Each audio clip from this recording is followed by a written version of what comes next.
Friends, welcome back again to RGM English Literature and Language YouTube channel. আমরা child psychology এবং পেডাগোগির পাশাপাশি English পেডাগোগির যে ক্লাসেসগুলো করাচ্ছি আজ তার ফোর্থ সেটে তোমাদের সামনে পাবলিশ করছি। এই কোয়েশ্চেন্সগুলো এই মক টেস্টগুলো কাজে দেবে যারা এবার প্রাইমারি টেট এবং আপার প্রাইমারি টেটে অ্যাপিয়ার করতে চলেছো।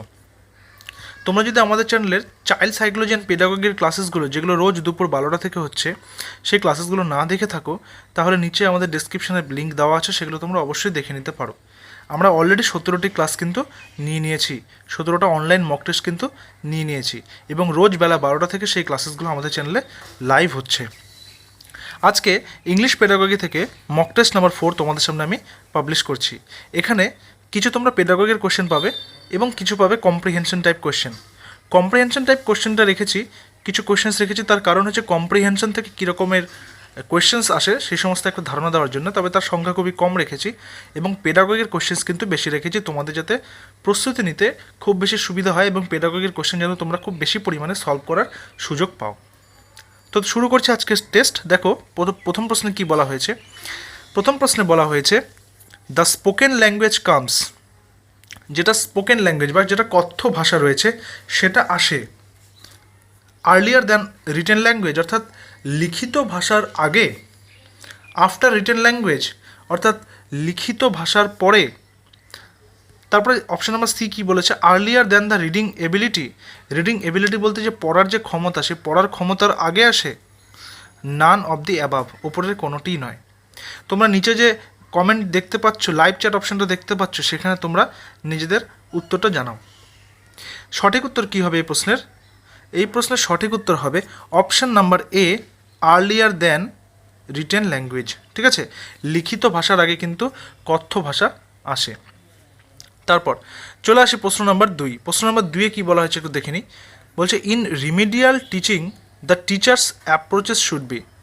রিমিডিয়াল টিচিংটা কি? রিমিডিয়াল টিচিং মানে হচ্ছে যখন স্টুডেন্টসরা কোনো ক্লাস করতে, সেই ক্লাসে শেখার পর সেটা বিষয়বস্তু সম্পর্কে সম্পূর্ণভাবে পরিষ্কার যখন তাদের মধ্যে না থাকে সেই বিষয়বস্তুটা, তখন টিচাররা যে একটি নতুন করে ক্লাস নেন তাদেরকে সেই বিষয় সম্পর্কিত আলোচনা করার জন্য এবং তাদের মধ্যে সেই জ্ঞানটা প্রবেশ করানোর জন্য। তো সেই রিমেডিয়াল ক্লাস, ঠিক আছে, সেই রিমেডিয়াল ক্লাস এক টিচারের কীরকম অ্যাপ্রোচ হওয়া উচিত, শুড বি। অপশানসগুলো একটু দেখো। অপশান নাম্বার এতে বলেছে very simple easy steps, giving simple easy steps, অর্থাৎ তাদেরকে খুব সহজ এবং সহজ সরল স্টেপের মধ্য দিয়ে পড়াতে হবে। Keeping in line with students learning, অর্থাৎ শিক্ষার্থীরা কীভাবে শিখছে সেগুলোর একটা সারি বা একটা নমুনা প্রস্তুত করতে হবে। এনকারেজ স্টুডেন্টস অ্যাক্টিভ পার্টিসিপেশন, অর্থাৎ ছাত্রছাত্রীরা যাতে অ্যাক্টিভলি পার্টিসিপেট করে ক্লাসে সেটা দেখতে হবে। অল অফ দি অ্যাবাভ, উপরে সব কয়টি। কী হবে সঠিক উত্তর? একজন টিচারের সবসময় কী করতে হবে? তাদেরকে সহজ সরল পদ্ধতিতে পড়াতে হবে। স্টুডেন্টসের গ্রোথ কী হচ্ছে সেই গ্রোথ লাইনটা কিন্তু রেডি রাখতে হবে, অর্থাৎ কে কতটা শিখছে, কীভাবে শিখছে। এনকারেজ স্টুডেন্টস অ্যাক্টিভ পার্টিসিপেশন, অর্থাৎ চেষ্টা করতে হবে যেন স্টুডেন্টসরা অ্যাক্টিভলি পার্টিসিপেট করতে পারে। তাহলে এখানে সঠিক উত্তর কী হবে? সঠিক উত্তর হবে option number D, all of the above. ঠিক আছে, এই প্রত্যেকটা গুণ কিন্তু একটা টিচারের অ্যাটিটিউডের মধ্যে থাকতে হবে বা তার অ্যাপ্রোচ কিন্তু এরকম হতে হবে বা হওয়া উচিত। তারপর প্রশ্ন নাম্বার 3। প্রশ্ন নাম্বার 3-এ কী বলা হয়েছে? Homework should be assigned on the basis of, অর্থাৎ হোমওয়ার্ক যে দেয় টিচাররা স্টুডেন্টসদেরকে বাড়িতে কাজ করার জন্য, বাড়িতে কাজ বলতে যেগুলো পড়ানো হচ্ছে সেই পড়ানোর উপরে যে কাজ দেয় সেটা কেমন হওয়া উচিত, কিসের উপরে সেটা হওয়া উচিত, বেসিস অফ, কিসের বেসিসে হওয়া উচিত। অপশানসগুলো একটু দেখে নিই। What is yet two B টট, যেটা এখনও পড়ানো হয়নি বা যেটা এখনও পড়ানো বাকি আছে সেটা হোমওয়ার্ক দিয়ে দেওয়া উচিত। What had been taught long ago, যেটা অনেক দিন আগে পড়ানো হয়েছে সেটা দেওয়া উচিত। What has already been taught in class, যেটা ক্লাসে অলরেডি পড়ানো হয়ে গেছে সেটা দেওয়া উচিত। What has been demonstrated without example, যেটা ডেমনস্ট্রেট করা হয়েছে, যেটা বোঝানো হয়েছে কিন্তু এক্সাম্পল ছাড়া করা হয়েছে, ঠিক আছে, সেটা করা উচিত। কী হবে সঠিক উত্তর? বোঝা যাচ্ছে খুবই সহজ, যেটা অলরেডি পড়ানো হয়ে গেছে। What has already been taught in the class, option number C is the correct answer. অর্থাৎ ক্লাসে যেটা শেখানো হলো সেটার উপরেই হোমওয়ার্ক দেওয়া উচিত। ঠিক আছে, তাহলে স্টুডেন্টসরা কতটা শিখতে পেরেছে না পেরেছে সেটার সম্পর্কে একটা ধারণা গ্রহণ করা যাবে এবং যারা হোমওয়ার্কে অসফল হবে তাদেরকে রিমেডিয়াল ক্লাসের জন্য ব্যবস্থা করা যেতে পারে। তারপর পরের প্রশ্নে চলে আসি। নেক্সট প্রশ্নের কোয়েশ্চেন নাম্বার 4-এ কী বলা হয়েছে দেখো, বলেছে the two approaches to the teaching of grammar আর, অর্থাৎ গ্রামার শেখানোর জন্য ব্যাকরণ শেখানোর জন্য কী অ্যাপ্রোচ নেওয়া উচিত? Formal and functional, simple and complex, deductive and inductive, textual and advance. কী হবে সঠিক উত্তর? দেখো এই ধরনের প্রশ্ন কিন্তু আমি যে 4 নম্বর আজকে সেট করছি তার মধ্যে 2-3 বার এসছে, 2-3 বার আমি রেখেছি, কারণ যেই প্রশ্নগুলো বিশেষ করে ভারতবর্ষের বিভিন্ন রাজ্যের সমস্ত রাজ্যগুলো যে টেট পরীক্ষা হয়, বিভিন্ন রাজ্যের টেট পরীক্ষাতে যে প্রশ্নগুলো বারবার আসে সেই প্রশ্নগুলো আমি বেশি করে দেওয়ার চেষ্টা করি। ঠিক আছে, সঠিক উত্তর কী হবে? সঠিক উত্তর হয়ে যাবে option number C, deductive and inductive process. ঠিক আছে, এবার প্রশ্ন নাম্বার 5-এ কী বলা হয়েছে? Pupils generally have the following learning difficulties. Pupils মানে কি? এখানে স্টুডেন্টস। ঠিক আছে, generally have the following learning difficulties, অর্থাৎ সাধারণত ছাত্রছাত্রীরা কী ধরনের শিক্ষার ক্ষেত্রে বা জ্ঞান লাভের ক্ষেত্রে কী ধরনের সমস্যার সম্মুখীন হয়। অপশানসগুলো একটু দেখি। ল্যাক অফ লার্নিং মোটিভেশন, অর্থাৎ তাদের শিক্ষার যে প্রেরণা, মোটিভেশনটা তারা পায় না। তারপরে কী বলছে? উইক ইন প্রবলেম সলভিং পাওয়ার, তাদের যে সমস্যা সমাধানের যে অ্যাবিলিটি সেটা তারা করতে পারে না। সেটা আমি বলতে পারি, যদি অঙ্ক ক্লাস করার কথা বলি, অঙ্ক ক্লাসে দেখা গেল সে অঙ্কের কোনো একটা সিকুয়েন্সই বুঝতে পারছে না, তার প্রবলেম সলভিং পাওয়ারটা তার মধ্যে কাজ করছে না। পুয়ার মেমোরি, তার মেমোরাইজেশন পাওয়ার খুব খারাপ হয় বা পুয়ার হয়, বা পুয়ার বলতে এখানে খারাপ বা নিম্নমানের। ঠিক আছে, অল অফ দি অ্যাবাভ, উপরে সব কয়টি। কী হতে পারে সঠিক উত্তর? যে ছাত্রছাত্রীরা পড়তে গিয়ে বা কোনো কিছু শিখতে গিয়ে কী কী সমস্যার সম্মুখীন হয়, এগুলো সবগুলো সমস্যারই সম্মুখীন হয়। ঠিক আছে, মোটিভেশনের অভাব থাকতে পারে, পাওয়ার মানে প্রবলেম সলভিং পাওয়ারটা কম থাকতে পারে, দুর্বল থাকতে পারে, পুয়ার মেমোরি থাকতে পারে। তাহলে সঠিক উত্তর option number D, all of the above. ঠিক আছে, এবার চলে আসি কোয়েশ্চেন নাম্বার 6-এ। একটা অ্যাব্রিভিয়েশন ফর্ম দিয়েছে, এটা ফুল ফর্ম বলতে হবে।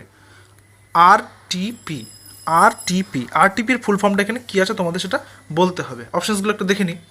এতে বলা হয়েছে রিভিউ ট্রেনিং প্রসিডিওর, বিতে বলা হয়েছে রিমিডিয়াল টিচিং প্রোগ্রাম, সিতে বলা হয়েছে রিয়াকশন টার্নিং প্রসেস, ডিতে বলা হয়েছে রিভিউ ট্রেনিং প্রোগ্রাম।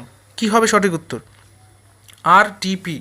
দেখো আরটিপি হচ্ছে রিমেডিয়াল যে ক্লাস আছে, রিমেডিয়াল ক্লাসের সঙ্গে সম্পর্কিত। ঠিক আছে, তো remedial teaching program is the full form of abbreviation form RTP. আরটিপির ফুল ফর্ম হচ্ছে option number B, remedial teaching program. ঠিক আছে, B is the correct answer. Question number 7। Question number 7-এ চলে আসি। Inductive and deductive method is. Inductive আর deductive মেথডটা কী ধরনের মেথড? ঠিক আছে, দেখো ইন্ডাকটিভ ডিডাকটিভ মেথড সম্পর্কে কিন্তু প্রশ্ন প্রত্যেক জায়গাতে আমি দেখছি আসছে। প্রত্যেকটা টেটার তোমরা যদি গুগল সার্চ করলে অ্যাভেলেবেল পেয়ে যাবে বিভিন্ন রাজ্যের কোয়েশ্চেন্সগুলো। সেখানে দেখবে ইন্ডাকটিভ আর ডিডাকটিভের কিন্তু মেথডগুলো বারবার এসছে। তো এই প্রশ্নটার উত্তর কী হবে? ইন্ডাকটিভ আর ডিডাকটিভ মেথড হলো কোনো intellectual method, informal method, correctional method নাকি সাইকোলজিক্যাল মেথড। কী হবে সঠিক উত্তর? সঠিক উত্তর হবে option number D, inductive and deductive is the psychological method of education. এটা সাইকোলজিক্যাল মেথড। ঠিক আছে, অপশান নাম্বার ডি। চলে আসি নেক্সট কোয়েশ্চেন নাম্বার 8। প্রশ্নটাকে পড়ে নিই। বলছে দ্য ফাংশনস অফ ল্যাঙ্গুয়েজ, ভাষার যে সমস্ত ফাংশনসগুলো রয়েছে for children in their early years, অর্থাৎ বাচ্চাদের তার প্রথম দিকের সময়ে। ঠিক আছে, মানে একদম প্রাথমিক স্তরে। হ্যাঁ, বাচ্চাদের কী করতে বলা হয়েছে? যে ফাংশন অফ দ্য ল্যাঙ্গুয়েজ, অর্থাৎ ভাষার যে ফাংশনসগুলো থাকে সেগুলো কীরকম হওয়া উচিত বা সেগুলো কীরকম হয়। অপশানস দেখো। Interactional, instrumental, regulatory, all of the above. Interactional মানে কি? যেটা ইন্টারাক্ট করতে পারবে। ঠিক আছে, অর্থাৎ একে অপরের সঙ্গে যে সামঞ্জস্য বিধান, ইন্টারাক্ট করা একটা জিনিসের সঙ্গে আরেকটা জিনিসের যে মেলবন্ধন। ইনস্ট্রুমেন্টাল মানে কি? যন্ত্রপাতি সম্পর্কিত কিছু। রেগুলেটরি মানে কি? নিয়ন্ত্রক। ঠিক আছে, কোনো কিছু নিয়ন্ত্রক। আর অল অফ দি অ্যাবাভ মানে উপরে সবগুলো। কী হবে সঠিক উত্তর? ছোটোবেলায় মানে বাচ্চাদের ল্যাঙ্গুয়েজের ফাংশনসটা কীরকম হওয়া উচিত? এই সব রকমই হওয়া উচিত। ঠিক আছে, ইন্টারাকশনালও হওয়া উচিত, ইনস্ট্রুমেন্টালও হওয়া উচিত, রেগুলেটরিও হওয়া উচিত। Option number D is the correct answer. তারপর নাম্বার 9। নাম্বার 9-এ কী বলা হয়েছে? Teaching plans to be supplemented by. Supplemented মানে কি? সাপ্লিমেন্ট মানে হচ্ছে সহযোগী যেটা। ঠিক আছে, সাপ্লিমেন্টারি, সেখান থেকে সাপ্লিমেন্টেড। সাপ্লিমেন্টাল বাই, এটা সাপ্লিমেন্টেড হবে, ঠিক আছে, সাপ্লিমেন্টাল হয়েছে এখানে, সাপ্লিমেন্টেড ধরে নেবে তোমরা। Teaching plans to be supplemented by, অর্থাৎ টিচিং প্ল্যানটা কিসের দ্বারা সাপ্লিমেন্টেড হবে, ঠিক আছে, অর্থাৎ কিসের সহযোগে হবে। আরটিপি সম্পর্কে আমরা এক্ষুনি পড়লাম, remedial teaching programme. Follow up action, follow up action মানে কি, কেমন চলছে সেই বেসিসে কাজ করা, ঠিক আছে, ফলো আপ করা, কী ধরনের প্রোগ্রেস হচ্ছে সেই বেসিসে কাজ করা, সেটা ফলো আপ অ্যাকশন। এক্সামিনেশন, পরীক্ষা, অবজেক্টিভস, কী হবে সঠিক উত্তর? সঠিক উত্তর হবে সবসময় যে সাপ্লিমেন্টেড হবে টিচিং প্ল্যানটা, সেটা কেমন মানে কেমন এডুকেশন চলছে, কেমন তাদের এগিয়ে চলছে প্রোগ্রেস, সেইটাকে ফলো আপ করা, ঠিক আছে, সবসময় সেটা ফলো আপ করতে হবে। অর্থাৎ যার যেমন প্রোগ্রেস তার সেইভাবে তাকে জ্ঞানের মধ্যে তাকে রাখতে হবে, সেইভাবে তাকে ক্লাসেসগুলো করাতে হবে, ঠিক আছে। তো option number B is the correct answer, follow up action. চলে আসি কোয়েশ্চেন নাম্বার 10, কী বলা আছে দেখো, teaching can be doubly effected with, doubly মানে দ্বিগুণ, ঠিক আছে, এফেক্টিভ মানে মানে কার্যকরী, উইথ কিসের সঙ্গে, টিচিং কোন জিনিসের সঙ্গে আরও বেশি এফেক্টিভ হয়ে ওঠে। অপশানসগুলো একটু দেখে নিই। এক্সাম্পল মানে উদাহরণের সাথে, লেসন প্ল্যান, কোনো লেসনের প্ল্যান যেটা বিএড ডিএড যারা করেছে তারা লেসন প্ল্যান এই ওয়ার্ডটার সঙ্গে কিন্তু খুব বেশি সম্পর্কিত, ঠিক আছে। টিচিং এইডস, টিচিং এইড মানে কি, যে টিএলএম এর কথা আমাদেরকে বলা হয়েছে, টিচিং লার্নিং যে ম্যাটেরিয়াল থাকে, অর্থাৎ টিচিং এইডস পড়ানোর জন্য যে আনুষঙ্গিক জিনিসগুলো দরকার, যেরকম ব্ল্যাকবোর্ড হতে পারে, চক হতে পারে, বা অন্যান্য যে সমস্ত প্রজেক্টরের মধ্যে দিয়ে পড়ানো যেতে পারে, বা গ্লোব হতে পারে, ঠিক আছে। অল অফ দি অ্যাবাভ, উপরে সব কয়টি। কী হবে সঠিক উত্তর?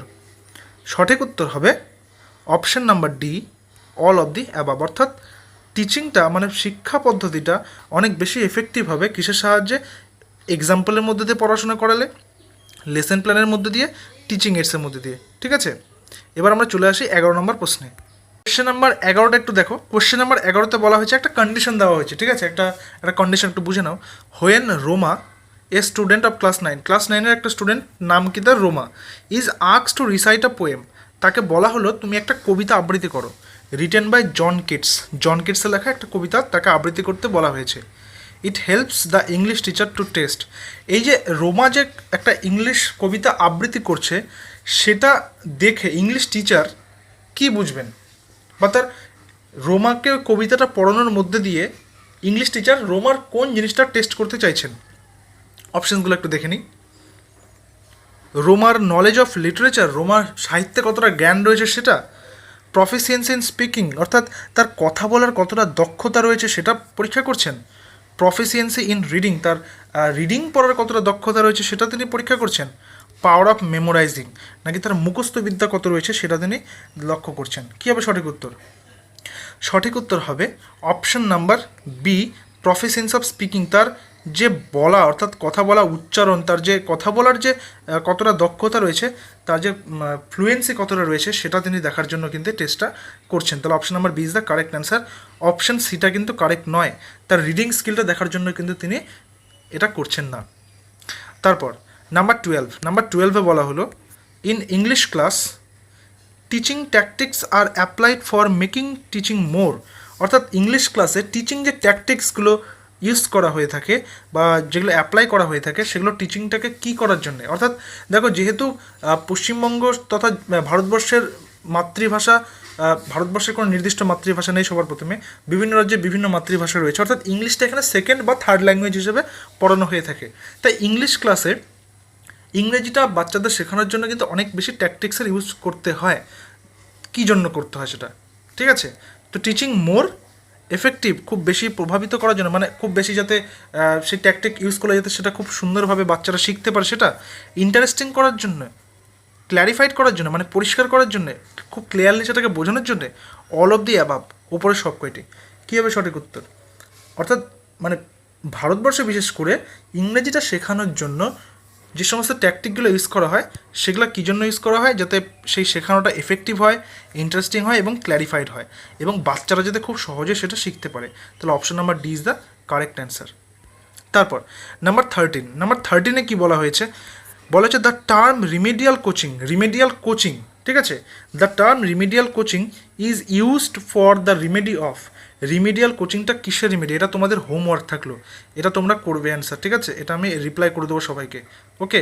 এই কোশ্চেনের অ্যান্সার তোমরা লাইভ চ্যাটে করো না, এটা ভিডিওটা শেষ হয়ে যাওয়ার পরে এটার যেটা অ্যান্সার হবে তোমরা সেটা কমেন্টে জানিয়ে দেবে, ভিডিওর কমেন্টে তোমরা অবশ্যই জানিয়ে দিও, তাহলে আমার অ্যান্সার করতে সুবিধা হবে, কারণ লাইভ চ্যাটের চ্যাটিংগুলো এই লাইভ চলার পরে কিন্তু আর দেখা যায় না। তো কি বলছে, the term remedial coaching is used for the remedy of, অপশনসগুলো দেখো। জেনারেল স্টুডেন্টস, কাদের জন্য রিমেডিয়াল কোচিংটা করা হয়েছে, জেনারেল স্টুডেন্টদের জন্য, স্পেশাল যারা খুব স্পেশাল স্টুডেন্ট তাদের জন্য, অ্যাবনর্মাল যারা হচ্ছে অ্যাবনর্মাল যারা নর্মাল নয়, নাকি ডেলিনকুয়েন্ট স্টুডেন্টস, ডেলিনকুয়েন্ট স্টুডেন্ট মানে যারা অপরাধী, হ্যাঁ যারা অপরাধী স্টুডেন্ট তাদের জন্যে, যারা যারা দুষ্টু বা যারা বদমাস তাদের জন্যে। তারপরে নাম্বার 14-এ কী বলা হলো দেখো, বলছে language is a tool, sorry এটা এ টুল হবে, হ্যাঁ এটা ই টুল হয়ে গেছে।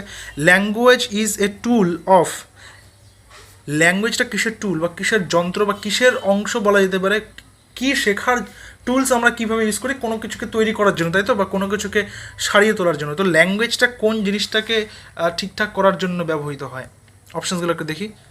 Communication, expression, exchange, both A and B. Communication মানে কি যোগাযোগ, এক্সপ্রেশন মানে কি এক্সপ্রেস করা, ঠিক আছে, কোনো কিছু এক্সপ্রেস করা, এক্সচেঞ্জ মানে কি এক্সচেঞ্জ মানে হচ্ছে দেওয়া নেওয়া কোনো কিছু, হ্যাঁ। আর বোথ এ অ্যান্ড বি মানে কমিউনিকেশন অ্যান্ড এক্সপ্রেশন। কী হবে সঠিক উত্তর?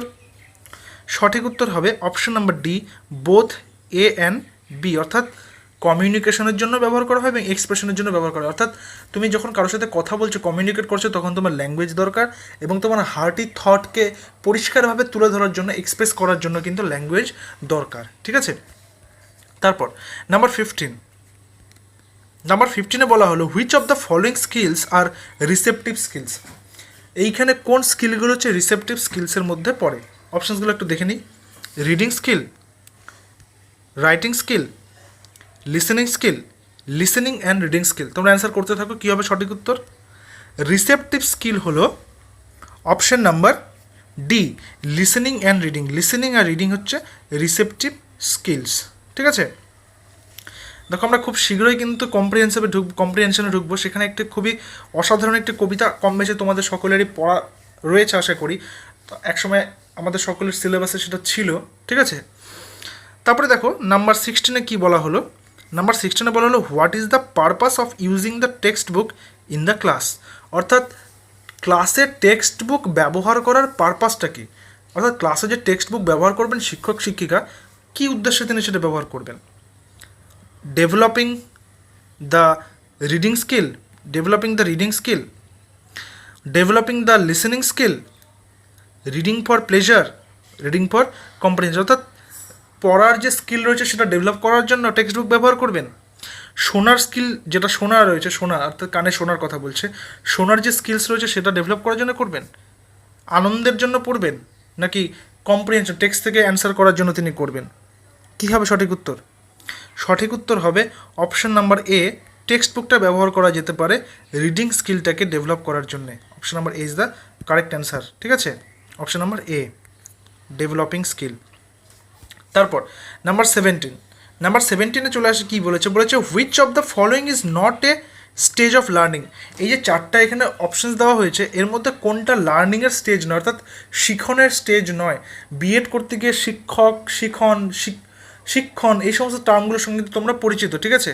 তো তবুও তোমাদের যখন পরীক্ষাটা হবে সেখানে কিন্তু বাংলা ফর্মের পাশে, অর্থাৎ বাংলা ভার্সনের পাশে কিন্তু ইংলিশেও টার্মগুলো থাকবে, ঠিক আছে। ইংলিশ পার্টের আমি কথা বলছি না, বাকি যে চাইল্ড সাইকোলজি এবং যে বাংলাতে যে পেডাগজিগুলো থাকবে সেখানে তোমাদের কনফিউশন হলে তোমরা সেগুলো ইংলিশটা দেখতে পারো, ঠিক আছে। সেই কারণে ইংলিশ ক্লাসেসগুলো আশা করি তোমাদের সেই সেক্টরগুলোতেও হেল্প করবে। তো বলছে যে লার্নিংয়ের ক্ষেত্রে এটা কোন স্টেজটা লার্নিংয়ের স্টেজ নয়, মেইনটেনেন্স, অ্যাডাপ্টেশন, অ্যাকুইজিশন, ইন্টিগ্রেশন, অর্থাৎ রক্ষণাবেক্ষণ, অভিযোজন, কোনো কিছু অর্জন করা নাকি বিভিন্ন উপাদানের মিলন। কী হবে সঠিক উত্তর? সঠিক উত্তর হবে অপশান নাম্বার ডি, ইন্টিগ্রেশন, অর্থাৎ কিছু উপাদানের যে মিশিয়ে দেওয়া, কিছু উপাদানের যে মিলন সেটার কথা বলেছে। এটা কিন্তু লার্নিংয়ের প্রসেস নয়, বাকি যে তিনটা রয়েছে বাকি তিনটাই কিন্তু লার্নিংয়ের প্রসেস। তাহলে option number D is the correct answer. চলে আসি নাম্বার 18-এ। নাম্বার 18-এ বলা হয়েছে অ্যাকর্ডিং টু কগনিটিভ থিওরি। আমরা পিঁয়াজের কগনিটিভ থিওরি সম্পর্কে পড়েছি। According to cognitive theory learning is a process of. লার্নিংটা কিসের প্রসেস? কগনিটিভ থিওরি অনুযায়ী, প্রজ্ঞামূলক জ্ঞান অনুযায়ী লার্নিংটা কিসের প্রসেস? অপশানসগুলো একটু দেখি। চেঞ্জ ইন বিহেভিয়ার, অর্থাৎ বিহেভিয়ার ব্যবহারের পরিবর্তন বা ব্যবহারের মধ্যে যে চেঞ্জ হয়। চেঞ্জ ইন মেন্টাল কনস্ট্রাকশন, মানে মস্তিষ্কের গঠনগত পরিবর্তন। চেঞ্জ ইন এনভায়রনমেন্ট, অর্থাৎ পরিবেশগত পরিবর্তন, নাকি নান অফ দি অ্যাবাভ, উপরের কোনো কিছুই নয়? কী হবে সঠিক উত্তর? বোঝা যাচ্ছে খুবই সহজ, এটা মানসিক গঠনগত, অর্থাৎ change in mental construction. Option number B is the correct answer. ঠিক আছে, তারপর নাম্বার 19। নাম্বার 19-এ বলা হয়েছে in the first stage of learning the children should be taught through. অর্থাৎ শিক্ষার যে প্রথম স্তর রয়েছে, সেই শিক্ষার প্রথম স্তরে বাচ্চারা শিখবে কিসের মধ্য দিয়ে শিখবে? রাইম, মানে ছড়া, ঠিক আছে, ছন্দ মিলানো যেগুলো ছড়া রয়েছে সেই রাইম। প্লে, খেলতে খেলতে শিখবে। হ্যান্ড রাইটিং, হাতের লেখার মাধ্যমে শিখবে, নাকি লাভ, ভালোবাসার মাধ্যমে শিখবে? কী হবে সঠিক উত্তর? সঠিক উত্তর কী হবে? সঠিক উত্তর হবে তারা শিখবে খেলতে খেলতে। ঠিক আছে, অপশন নাম্বার, মানে একদম প্রাথমিক স্তরের কথা বলেছে কিন্তু, ঠিক আছে, ফার্স্ট স্টেজে, একদম ফার্স্ট স্টেজ যেটা বলেছে, তারা খেলতে খেলতে শিখবে, খেলার মাধ্যমে শিখবে, তারপর তাদের জীবনে হাতের লেখা আসবে, তারপর তাদের জীবনে কবিতা আসবে, সব কিছু ধীরে ধীরে আসবে, কিন্তু তারা প্রথমে খেলার মধ্যে দিয়ে শিখবে। এই জন্য বাচ্চাদের প্রথমে কিন্তু প্লে স্কুলগুলোতে ভর্তি করার কথা বলা হয়। ঠিক আছে, অনেকে কিন্ডার গার্ডেন স্কুলের কথা বলেছেন। বিভিন্ন রকমের আলোচনা আমরা কিন্তু বিভিন্ন সময় ধরে এই চ্যানেলে করে যাচ্ছি শিক্ষা সংক্রান্ত। ঠিক আছে, এবার আমরা চলে আসব পরবর্তী অংশ, অর্থাৎ কবিতা। এবার একটি কম্প্রিহেনশন টেস্ট রয়েছে, সেই একটি টেক্সট আমি এখানে রেখেছি আজকে তোমাদের সুবিধার জন্য। একটা কবিতা এখানে নেওয়া হয়েছে যেটা স্কুল সিলেবাসে ছিল কম বেশি সবারই। তো কবিতাটা আমি পড়ছি, কবিতাটা আমি নাম আর কবির নামটা পরে বলবো, তোমরা কবিতাটা দেখে গেস করার চেষ্টা করো সেটা কবিতা এবং কবিতাটা কী কবিতা এবং পোয়েটের নামটা কী। ঠিক আছে, দেখো, whose woods these are I think I know. এটা কার বন বা কার বাগান, আমার মনে হয় আমি তাকে চিনি। His house is in the village though, হয়তো তার বাড়িটা সেই গ্রামেই রয়েছে। He will not see me stopping here, সে আমাকে দেখবে না এখানে আমি দাঁড়িয়েছি। To watch his woods fill up with snow, তার যে উড রয়েছে, তার যে বন রয়েছে, সেটা চারিদিকে বরফে আবৃত। My little horse must think it queer, আমার ছোট্ট ঘোড়াটা মনে করেছে যে আমি নিশ্চয়ই কোনো ভুল করেছি, বা মানে সে আশ্চর্য হয়েছে। To stop without a farm house near, অর্থাৎ আশেপাশে কোথাও কোনো ফার্ম হাউস নেই কিন্তু তবুও আমি দাঁড়িয়ে গেলাম। ঘোড়াটা তো এই অভ্যাসে অভ্যস্ত নয়, সেজন্য সে হয়তো আশ্চর্য হয়েছে আমার এই আচরণে। Between the Woods and frozen lake, অর্থাৎ ফ্রোজেন লেক বলতে সেই যে হ্রদ রয়েছে সেটা পুরো জমে গেছে, বরফে জমে গেছে। হ্যাঁ, between the Woods and frozen lake মানে হচ্ছে সেই বন আর সেই জমে যাওয়া হ্রদের মাঝখানে। The darkest evening of the year, অর্থাৎ বছরের সবচেয়ে অন্ধকারময় যে সন্ধ্যা, হ্যাঁ সেটা। He gives his harness bell a shake, সে তার মাথাটা হিলিয়ে নিচ্ছে, ঘাটটা হিলিয়ে নিচ্ছে, সেই ঘন্টাটা বাজিয়ে নিচ্ছে, কে? ঘোড়াটা। To ask if there is a mistake, আমাকে সে বোঝানোর চেষ্টা করছে যে হয়তো আমার কোনো ভুল হয়েছে, অর্থাৎ আমার যে ঘোড়াটা, মানে কবি বলছেন অর্থাৎ কথক বলছেন যে আমার যে ঘোড়াটা সে ঘন্টাটা বাজিয়ে আমাকে সিগন্যাল দেওয়ার চেষ্টা করছে যে আমার নিশ্চয়ই কোনো ভুল হয়েছে, আমার এখানে দাঁড়ানোটা উচিত হয়নি। The only sound that sweep of easy wind and downy flake, অর্থাৎ একমাত্র আওয়াজ যেটা কানে আসে সেটা হচ্ছে সেই শীতের মধ্যে ঠান্ডা মৃদুমন্দ বাতাস যেটা সম করে বয়ে চলেছে। The woods are lovely dark and deep, সেই বনটা খুব সুন্দর অন্ধকারময়। ডার্ক কেন বলছে? অন্ধকারময়, রাতের কথা বলছে, সন্ধ্যার কথা বলছে, এবং ডিপ মানে খুব গভীর। But I have promise to keep, কিন্তু আমার তো কথা রাখতে হবে। And Miles to go before I sleep, and Miles to go before I sleep, খুবই ইম্পর্টেন্ট লাইন এই দুটো। ঠিক আছে, তো আশা করি তোমরা সবাই কম বেশি গেস করে নিয়েছো, তোমরা অনেকে অ্যান্সার করছো নিচে। এই কবিতাটা হচ্ছে রবার্ট ফ্রস্টের লেখা, stopping by woods on a snowy evening. একটা আউটস্ট্যান্ডিং পোয়েম। ঠিক আছে, ওয়েস্ট বেঙ্গল বোর্ড হোক বা ওয়েস্ট বেঙ্গল বোর্ড হোক বা আইসিএসসি বোর্ড হোক বা সেন্ট্রাল যে কোনো বোর্ড হোক, প্রত্যেকটা বোর্ডেরই কিন্তু কোনো না কোনো ক্লাসে এই কবিতাটা কিন্তু রাখা হয়। ঠিক আছে, এবং এই শেষের দুটো লাইন জাস্ট আউটস্ট্যান্ডিং এবং খুব মিনিং বিয়ার করে। সেই কবিতাটা নিয়ে এখানে আর বেশি আলোচনা করলাম না। ঠিক আছে, কবিতাটা ইলাস্ট্রেশনে গেলে অনেক লম্বা হয়ে যাবে ক্লাসটা। তো এবার আমরা এই কবিতা থেকে কিছু প্রশ্ন আছে, সেই প্রশ্নগুলো এখানে সলভ করব। কী ধরনের প্রশ্ন হতে পারে সেই সমস্ত একটা আইডিয়া দেওয়ার জন্য এই ক্লাসগুলো কিন্তু রাখতে হচ্ছেই। হ্যাঁ, who is the poet talking to, এটা পোয়েট হবে। হ্যাঁ, who is the poet talking to, এখানে একটু ইগনোর করবে তোমরা, এটা পোয়েট হবে। অর্থাৎ কবি কার সাথে কথা বলছে, কবি এখানে কার সাথে কথা বলছে। To himself, to his house, to the owner of the wood, none of the above. কবি কি নিজের সাথে কথা বলছে, তার ঘোড়াটার সঙ্গে কথা বলছে, নাকি ওনার অফ দ্য উড অর্থাৎ সেই বনের মালিকের সাথে কথা বলছে, নাকি উপরের কিছুই নয়? কী হবে সঠিক উত্তর? কবি কিন্তু এখানে নিজের সাথেই কথা বলছে, টু হিম বা টু হিমসেলফ। ঠিক আছে, option number is the correct answer. কিছু প্রিন্টিং মিস্টেক হয়েছে, ওগুলোকে একটু ইগনোর করো তোমরা, এটা বুঝে নিও। তারপরে নাম্বার 21 বলছে what time of the year does the poet describe, অর্থাৎ কবিতায় কবি এখানে বছরের কোন সময়ের কথা বলেছে। খুবই সোজা প্রশ্ন, সামার, অটাম, উইন্টার, স্প্রিং। দেখো এই কম্প্রিহেনশনের ক্ষেত্রে কিন্তু টেক্সট পড়লেই অ্যান্সারগুলো করা যাবে, এবং তার পাশাপাশি আমি বিশেষ করে চেষ্টা করছি গ্রামাটিক্যাল সিকোয়েন্সগুলো রাখার। বিভিন্ন প্রশ্ন তোমরা পাচ্ছ বিভিন্ন ক্লাসগুলোতে, কিন্তু আমি রাখছি। অর্থাৎ পার্টস অফ স্পিচ আসছে, কোথাও কোথাও ডিগ্রি চলে আসছে, কোথাও সিনোনিম অ্যান্টোনিম চলে আসছে, কোথাও ফ্রেজ চলে আসছে। এগুলো কিন্তু বিশেষ করে তোমাদের প্রস্তুতি নিয়ে রাখতে হবে। আর যেগুলো কোশ্চেন ডিরেক্ট তোমরা প্যাসেজ থেকে করতে পারবে সেগুলো তো খুবই সহজ হবে, সেগুলো নিয়ে চিন্তার কোনো ব্যাপার নেই। তাহলে কী হবে, যেহেতু চারিদিকে বরফ জমে যাচ্ছে, তাহলে এটা কোন সিজনের কথা বলছে? শীতকাল, মানে উইন্টার সিজন, মানে winter. Option number C is the correct answer. তারপর নাম্বার 22 বলা হয়েছে which words suggest that the surrounding is very quiet. কোন শব্দগুলো বুঝতে সাহায্য করছে যে আশেপাশের যে এলাকা সেটা কিন্তু একদম শান্ত রয়েছে? Ringing of the harness bells of the horse, অর্থাৎ ঘোড়ার যে ঘন্টা বাজার শব্দটা সেটা? Sound of the sweep of easy wind, অর্থাৎ ওই যে বাতাস যে চলছে তার যে হাওয়াটা, বাতাস যে চলছে তার যে আওয়াজটা সেটা? স্লিপ অফ ডাউনি ফ্লেক, ওই যে ডাউনি ফ্লেক যে ঘুমিয়ে রয়েছে সেটা, মানে চারিদিকটা যে একদম চুপচাপ শান্ত রয়েছে সেটা? অল অফ দি অ্যাবাভ, ওপরের সব কয়টি। কী হবে সঠিক উত্তর?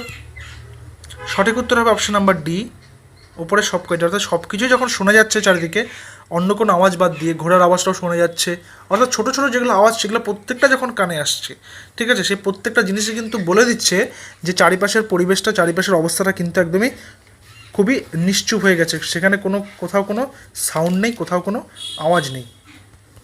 তারপর নাম্বার 23-তে বলা হয়েছে গিভ দ্য সিনোনিম ওয়ার্ড হবে এটা, খুবই আজকে অনেকগুলো মিস্টেক হয়েছে বানান। কোয়ার, ঠিক আছে, কোয়ারের ওয়ার্ড মিনিংটা কী হবে, সিনোনিমটা কী হবে? অর্ডিনারি, স্ট্রেঞ্জ, ফরেনার, নান। কী হবে সঠিক উত্তর? কোয়ার মানে কি? কোয়ার মানে হচ্ছে উদ্ভট বা আশ্চর্য কোনো চিন্তা, উদ্ভট চিন্তা, ঠিক আছে। তাহলে সঠিক উত্তর কী হবে? সঠিক উত্তর হবে অপশন নাম্বার বি, স্ট্রেঞ্জ। ঠিক আছে, option number B is the correct answer. তারপরে প্রশ্ন চলে আসে নাম্বার 24, সিনোনিম অফ লাভলি। লাভলির সিনোনিম কী আছে এখানে? লাভ, অ্যাডমায়ারেবল, বিউটিফুল, সলিটারিয়ান। কী হবে সঠিক উত্তর?